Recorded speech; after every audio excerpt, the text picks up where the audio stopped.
আবারও দলের মূল কর্মসূচিতে ব্রাত্য থাকলেন বিজেপি নেতা দিলীপ ঘোষ। তাও আবার নিজের গড় খড়গপুরেই। দলের রাজ্য কমিটির গুরুত্বপূর্ণ পদাধিকারী তথা প্রাক্তন সাংসদ লকেট চট্টোপাধ্যায়ের নেতৃত্বে সোমবার দুপুর নাগাদ খড়গপুর শহরে অনুষ্ঠিত হয় দলের সাংগঠনিক বৈঠকস্থল থেকে ঢিলছোড়া দূরত্বেই দিলীপের বাংলো।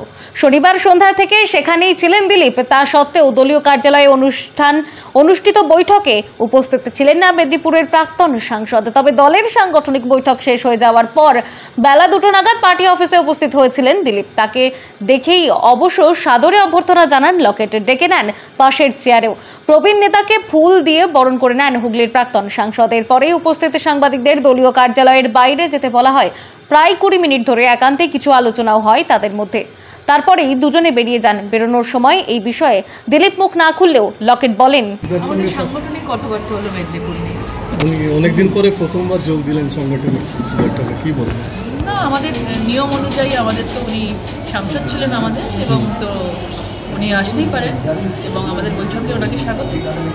যদিও এই ঘটনাকেই অনেকেই ধরিহাত নাছুই পানি হিসাবেই দেখেছেন, কারণ খড়গপুর শহরে উপস্থিত থাকা সত্ত্বেও দলের পদাধিকারীদের নিয়ে বেলা 12:30 থেকে 2টো অবধি যে সাংগঠনিক বৈঠক অনুষ্ঠিত হয় সেখানে অনুপস্থিত ছিলেন দিলীপ।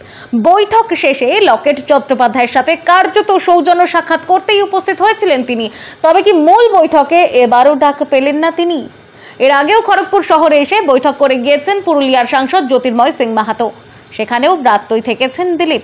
এ নিয়ে অবশ্য দিলীপ ঘোষ ইদানিং সাফাই দেন, আমি এই মুহূর্তে দলের কোনো পদে নেই। সোমবারের ঘটনায় তার কোনো প্রতিক্রিয়া পাওয়া না গেলেও দলের মেদিনীপুর সাংগঠনিক জেলার সভাপতি তথা দিলীপ ঘনিষ্ঠ নেতা সমিত মণ্ডল বলেন, এটা সেরকম কোনো গুরুত্বপূর্ণ বিষয় ছিল না। দিলীপ দা খড়গপুরে ছিলেন, তাই পরে এসে দিদির সাথে দেখা করে গিয়েছেন।